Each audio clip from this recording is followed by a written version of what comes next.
Sejarah biasanya mengingat kota melalui pembangunannya. Namun, sejak Februari 2022, sejarah Ukraina ditulis melalui kehancurannya. Memasuki akhir tahun 2025, estimasi kerugian infrastruktur di Ukraina telah menembus angka 500 miliar dolar Amerika Serikat, angka yang melampaui PDB banyak negara maju di dunia. Namun, di balik angka itu, ada jiwa-jiwa yang hilang. Dari Mariupol hingga Pokrovsky, garis depan Donbas telah menjadi ground zero bagi sebuah tragedi urban terbesar di abad ke-21. Ribuan bangunan bukan hanya hancur, mereka rata dengan tanah. Jutaan pengungsi bukan hanya pindah, mereka kehilangan titik koordinat rumah mereka di peta. Dalam video kali ini, kita akan melihat bagaimana kota-kota di Ukraina yang dulu hidup berubah menjadi puing dan kawah dalam hitungan bulan, dan apa yang tersisa dari sebuah peradaban ketika perang memutuskan untuk menghapusnya dari peta. Sebelum invasi Rusia pada Februari 2022, Mariupol bukan sekedar kota pelabuhan biasa di tepi Laut Azov. Dengan populasi sekitar 450.000 jiwa, ia adalah pusat kehidupan yang ramai. Pantai indah untuk liburan keluarga, teater dramatis megah yang sering menggelar pertunjukan seni, pabrik baja Azovstal dan Ilyich sebagai tulang punggung industri nasional, serta jalan-jalan dipenuhi mall, kafe, dan festival tahunan yang menyatukan budaya Ukraina dengan akar Rusianya. Mariupol adalah kota harapan, di mana warga membangun masa depan meski dekat garis konflik sejak 2014. Namun, secara geopolitik, Mariupol jauh lebih dari itu. Ia adalah jembatan darat, land bridge yang krusial, kunci strategi Rusia untuk menghubungkan wilayah Donbas yang dikuasai separatis langsung ke Crimea yang dianeksasi sejak 2014. Menguasai Mariupol berarti mengamankan koridor darat aman dari Rusia daratan ke semenanjung itu, sekaligus mengontrol seluruh pantai Laut Azov dan melumpuhkan ekonomi Ukraina melalui pelabuhan vitalnya. Jika perlu, Rusia siap meratakannya demi tujuan itu. Pengepungan brutal dari Maret hingga Mei 2022 menjadi salah satu kampanye militer paling parah dalam sejarah modern. Bombardir tanpa henti menghancurkan lebih dari 90% bangunan. Pemboman teater dramatis yang jadi tempat pengungsian menewaskan ratusan sipil, dan pertempuran rumah ke rumah yang menelan puluhan ribu nyawa. Azovstal, benteng baja raksasa seluas beberapa distrik kota besar, menjadi simbol perlawanan terakhir. Sebuah labirin bawah tanah yang akhirnya jatuh, meninggalkan rangka besi membisu di tengah reruntuhan. Kini, di akhir 2025, muncul fenomena baru yang disebut Potemkin Reconstruction, mirip desa-desa palsu era Catherine Agung untuk menipu dunia. Rusia menuangkan miliaran rubel membangun beberapa blok apartemen baru, memperbaiki teater dramatis yang mereka hancurkan sendiri, dan memamerkannya lewat influencer pro-Kremlin serta propaganda TV. Gambar-gambar gedung putih biru mengkilap, jalan rapi dan kehidupan normal disebar luas untuk menarik pemukim Rusia dan meyakinkan dunia bahwa kota sedang bangkit. Namun, di balik fasad itu, realitas jauh lebih kelam. Infrastruktur dasar seperti sistem drainase, listrik stabil, air bersih, dan pemanas sentral masih lumpuh di sebagian besar wilayah. Warga sering mengantre truk air, listrik padam berkala, dan banyak rumah rusak tak layak huni. Populasi asli yang dulu 450.000 jiwa, kini menyusut drastis menjadi sekitar 100.000 sampai 150.000. Banyak yang tewas, mengungsi, atau dideportasi, digantikan pemukim baru dari Rusia daratan serta personel. Mariupol hari ini adalah bukti nyata urbisit, penghancuran kota secara sengaja untuk mengubah demografi paksa, menghapus jejak budaya Ukraina, dan menulis ulang narasi di atas puing serta kuburan massal warga sipil. Rekonstruksi selektif itu hanyalah kulit tipis di atas luka dalam yang belum sembuh, alat propaganda untuk menyembunyikan kehancuran yang mereka ciptakan sendiri. Jika Mariupol dihancurkan demi strategi wilayah, sebuah land bridge krusial yang menghubungkan Donbas ke Crimea, maka Bakhmut dihancurkan demi simbolisme dan atrisi murni, pelemahan musuh hingga titik patah. Sebelum perang, Bakhmut adalah kota pertambangan garam bersejarah dengan populasi sekitar 70.000 jiwa dikenal karena pabrik anggur sparkling yang difermentasi di tambang tua, taman hijau luas, festival seni tahunan, dan jalan-jalan berbaris mawar yang mekar di musim panas. Ini adalah tempat tenang di Donetsk Oblast, di mana warga menjalani kehidupan sederhana tapi penuh kebanggaan lokal. Selama hampir 1 tahun, dari Agustus 2022 hingga Mei 2023, Bahmut menjadi pusat perhatian dunia. Pertempuran terpanjang dan paling berdarah di perang ini dijuluki Meat Grinder karena korban jiwa yang mengerikan dari kedua pihak. Namun, kita harus melihat melampaui puing-puing gedungnya. Di bawah tanah Bahmut dan kota tetangganya, Soledar, terdapat labirin tambang garam terbesar di Eropa. Jaringan lorong bawah tanah dengan kedalaman ratusan meter dan panjang total mencapai lebih dari 200 km. Cukup luas untuk menampung kendaraan militer, gudang senjata, bahkan konser simfoni atau lapangan sepak bola di masa damai.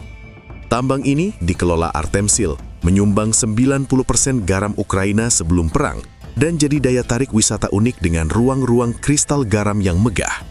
Pertempuran Bahmut adalah bukti nyata di mana nilai taktis wilayah tersebut sebenarnya lebih kecil dibandingkan biaya manusia yang dikeluarkan. Rusia, terutama melalui kelompok Wagner yang merekrut narapidana sebagai daging meriam, kehilangan puluhan ribu personil. Estimasi dari Yevgeny Prigozhin sendiri mencapai 20.000 tewas, dengan total korban, termasuk terluka, hingga 80.000, sebagian besar dari Wagner. Ini hanya untuk menguasai sebuah kota yang kini tidak memiliki fungsi ekonomi sama sekali.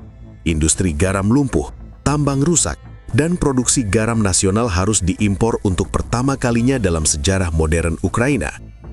Di tahun 2025, Bahmut adalah zona mati sejati.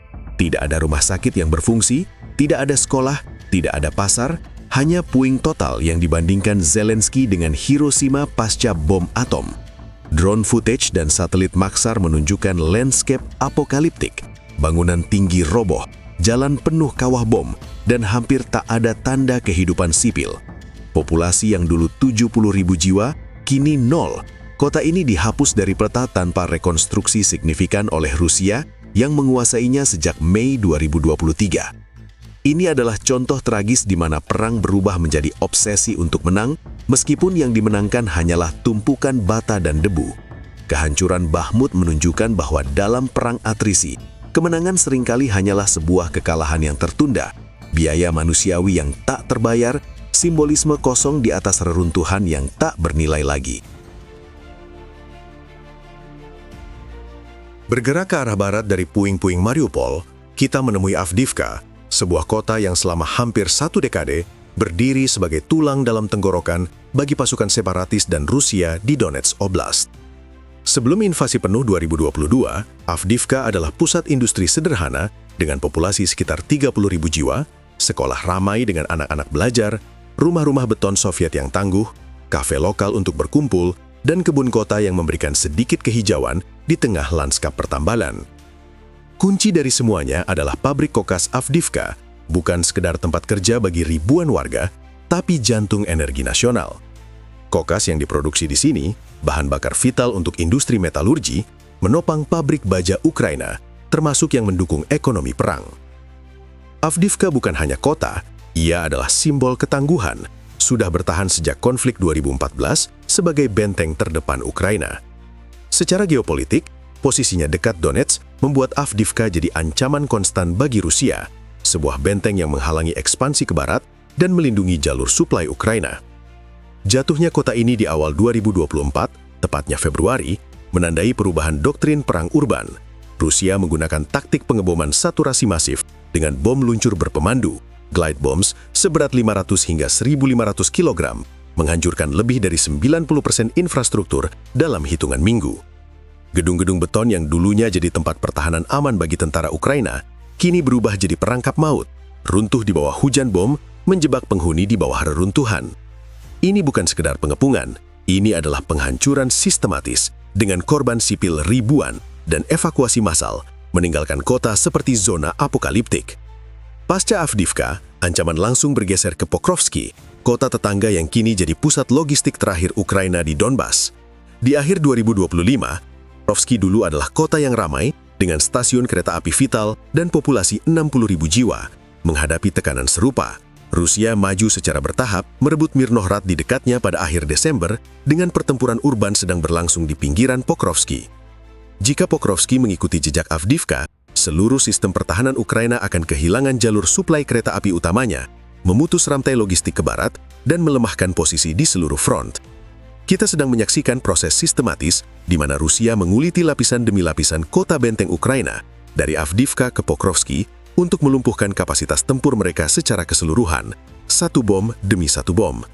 Update terbaru dari Institute for the Study of War menunjukkan Rusia klaim telah menguasai Pokrovsky sepenuhnya, tapi Ukraina masih lakukan serangan balik, membuat situasi tetap rapuh di akhir tahun ini. Luasnya pembahasan kehancuran kota-kota Donbas ini tidak akan lengkap tanpa menyentuh ekosida, penghancuran lingkungan secara masif yang seringkali jadi senjata tak terlihat dalam perang modern. Kerusakan di sini bukan hanya soal semen dan baja yang runtuh, tapi tanah, air, dan udara yang diracuni untuk generasi mendatang. Donbas, wilayah industri berat dengan ratusan lubang tambang batu bara dan pabrik kimia, sudah rentan sebelum invasi penuh.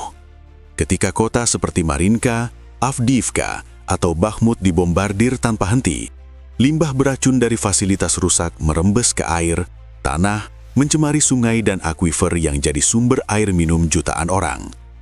Salah satu bencana terburuk adalah hancurnya bendungan Kakhovka pada Juni 2023, sebuah bom waktu toksik yang melepaskan lebih dari 90.000 ton logam berat dari sedimen dasar waduk ke sungai Dnipro dan Laut Hitam.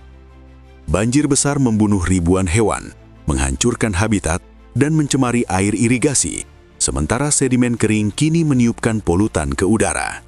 Update 2025 dari studi di jurnal Science dan The Guardian menunjukkan dampak jangka panjang. Kontaminasi heavy metal seperti kadmium, lead, dan zinc tetap tinggi, mengancam ekosistem laut dan kesehatan manusia melalui rantai makanan. Donbas juga dikenal dengan tanah hitam atau Chernozem, salah satu tanah tersubur di dunia yang menyumbang sebagian besar ekspor gandum Ukraina. Kini, tanah itu terkontaminasi logam berat dari amunisi, bahan bakar tank, dan puing militer, ditambah jutaan ranjau darat serta Unexploded Ordnance atau UXO yang membuat 23 hingga 30% atau sekitar 139.000 km persegi wilayah Ukraina tak aman. Di 2025, Ukraina jadi negara paling banyak ranjau di dunia, dengan demining butuh dekade, bahkan abad jika tak dipercepat. Ranjau tak hanya membunuh manusia, tapi pindah posisi saat banjir Kakhovka, tertimbun lumpur, makin sulit dideteksi. Tantangan terbesar di 2025 bagi siapapun yang menguasai wilayah ini bukan membangun gedung baru, melainkan membersihkan tanah yang telah berubah jadi racun, dari polusi tambang banjir hingga heavy metals yang meresap ke akar tanaman. Ini adalah sisi tak terlihat dari urbisida, mematikan daya dukung lingkungan bagi kehidupan manusia di masa depan, mengancam food security global, dan meninggalkan warisan bencana yang akan dirasakan generasi mendatang. Mengapa dunia harus peduli pada kota-kota yang hilang ini? Karena Donbas bukan sekedar medan perang jauh di Eropa Timur, ia adalah roda penggerak ekonomi global yang kini macet, memicu gelombang kejut ke seluruh penjuru dunia. Kehilangan Mariupol dengan pabrik baja Azovstal dan Ilyich yang dulunya menyumbang hingga 10% produksi baja Ukraina, berarti hilangnya kapasitas vital untuk konstruksi di Eropa. Pabrik-pabrik itu kini hanya puing, dulunya menyuplai besi dan baja untuk infrastruktur dari Jerman hingga Polandia. Sekarang, kekurangan ini mendorong harga logam naik 15 hingga 20% secara global sejak 2022, menurut analisis World Bank dan IMF. Demikian pula, jatuhnya Avdiivka dengan pabrik kokas terbesar Eropa yang memproduksi bahan bakar untuk metalurgi, memperburuk krisis rantai pasok, membuat industri otomotif dan bangunan di Uni Eropa terhambat dengan biaya tambahan mencapai miliaran euro.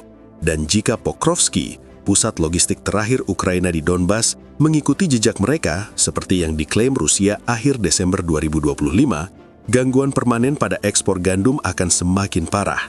Berdasarkan laporan FAO dan IMF, Ukraina, yang dulunya lumbung roti Eropa, kini kehilangan 20 hingga 30% lahan subur di Donbas akibat ranjau dan kontaminasi, memicu lonjakan harga gandum hingga 10-15% global. Di tahun 2025, kita melihat dampak makro dari urbisit ini dengan jelas. Inflasi pangan global tetap tinggi di 4 hingga 6% di banyak negara, sementara krisis energi di Eropa Timur memburuk akibat disrupsi gas Rusia melalui Ukraina. Harga energi naik 20 hingga 30% di Polandia, Hongaria, dan negara tetangga, memicu resesi mini dan pengeluaran rumah tangga melonjak untuk pemanas musim dingin. Ini berakar langsung dari kehancuran kota-kota industri seperti Mariupol dan Avdiivka, yang dulunya jadi simpul energi dan makanan. Sekarang, puing mereka jadi simbol bagaimana perang satu negara bisa memicu kelaparan di Afrika dan inflasi di Asia. Diskusi perdamaian antara Zelensky dan mediasi internasional, seperti skema Trump-Zelensky yang intens di akhir 2025, kini tidak lagi hanya membahas garis di peta, tapi siapa yang akan membiayai rekonstruksi raksasa ini. Zelensky mengumumkan rencananya untuk bertemu Trump di Florida pada 29 Desember 2025 untuk membahas 5 dokumen damai, termasuk jaminan keamanan bilateral dan akhir perang di tengah kemajuan negosiasi AS-Rusia-Ukraina. Apakah Rusia akan membayar reparasi? Apakah aset Rusia yang dibekukan di Barat, senilai hingga 210 miliar euro di Uni Eropa saja, akan digunakan untuk pinjaman rekonstruksi Ukraina? Pada 12 Desember 2025, Uni Eropa setuju perpanjang freeze indefinite aset itu dengan rencana menggunakannya untuk loan 90 miliar euro ke Kiev. Sementara Amerika Serikat mengusulkan blueprint gunakan aset Rusia untuk rebuild, meski ada gesekan dengan Eropa. Realitas pahitnya adalah biaya rekonstruksi per kapita di wilayah ini kini lebih tinggi daripada nilai ekonomi yang bisa dihasilkan dalam jangka pendek, estimasi 524 miliar dolar secara total. Menurut World Bank RDNA4, membuat perdamaian bukan hanya akhir tembak-menembak, tapi komitmen global untuk pulihkan apa yang hilang. Kota-kota ini mungkin hilang dari peta, tapi dampaknya akan dirasakan kita semua, mengingatkan bahwa perang satu negara adalah tragedi bagi dunia. Kota adalah lebih dari sekedar kumpulan gedung, jalan, atau pabrik. Kota adalah kesepakatan tak tertulis antar manusia untuk hidup bersama, berbagi ruang, saling melindungi, membangun masa depan bersama. Urbicide di Ukraina telah merobek kesepakatan itu dengan kejam. Marinka, kota kecil yang dulu penuh rumah nyaman dan kebun hijau, kini hanyalah kawah bom yang tak berujung. Bakhmut yang pernah bergema dengan tawa anak-anak dan aroma anggur sparkling, kini hanyalah puing abu-abu yang tak berjiwa. Mariupol, pelabuhan hidup di tepi Laut Azov, kini hanyalah kenangan pahit. Fasad apartemen baru yang mengkilap di tengah lautan reruntuhan menyembunyikan kuburan massal dan trauma yang tak pernah sembuh. Memasuki tahun 2026, tantangan dunia bukan lagi hanya menghentikan dentuman meriam atau menegosiasikan garis demilitarisasi di peta. Tantangan yang lebih dalam adalah mengembalikan martabat manusia yang telah dirampas, martabat yang tak bisa dibeli dengan miliaran dolar rekonstruksi. Meskipun bangunan bisa kembali didirikan dengan beton baru, sekolah bisa dibangun ulang, dan jalan bisa diaspal kembali, jiwa sebuah kota membutuhkan waktu berabad-abad untuk pulih. Jiwa itu terletak pada warga yang tak lagi ada, mereka yang tewas, yang mengungsi, yang dideportasi, atau yang trauma hingga tak sanggup kembali. Jiwa itu ada pada pasar yang tak lagi ramai, teater yang tak lagi bergema tawa, dan taman yang tak lagi didengar suara anak bermain. Sejarah akan mencatat bahwa di awal abad ke-21, kita membiarkan kota-kota ini hilang dari peta, bukan karena bencana alam, tapi karena pilihan manusia. Kita menyaksikan urbicide secara real-time, melalui drone footage dan satelit. Namun dunia seringkali hanya bereaksi dengan kata-kata simpati tanpa tindakan nyata yang cukup cepat. Kini di ambang 2026, ketika negosiasi damai Zelensky, Trump, dan mediator internasional menawarkan secercah harapan, tinggal tersisa satu pertanyaan bagi kita semua. Akankah kita membiarkan tragedi ini terulang di tempat lain, di kota lain, negara lain, benua lain? Ataukah kita akhirnya akan belajar bahwa menghancurkan sebuah kota berarti menghancurkan sebagian dari kemanusiaan kita sendiri? Karena setiap kawah di Marinka, setiap rangka baja di Azovstal, setiap rumah kosong di Bakhmut adalah pengingat bahwa perang tidak pernah benar-benar berakhir di medan tempur. Ia berlanjut dalam keheningan kota-kota mati, dalam mimpi buruk para penyintas, dan dalam harga makanan yang lebih mahal di meja makan kita. Jika kita ingin masa depan yang lebih baik, kita harus mulai dengan mengakui bahwa melindungi kota berarti melindungi esensi kemanusiaan itu sendiri.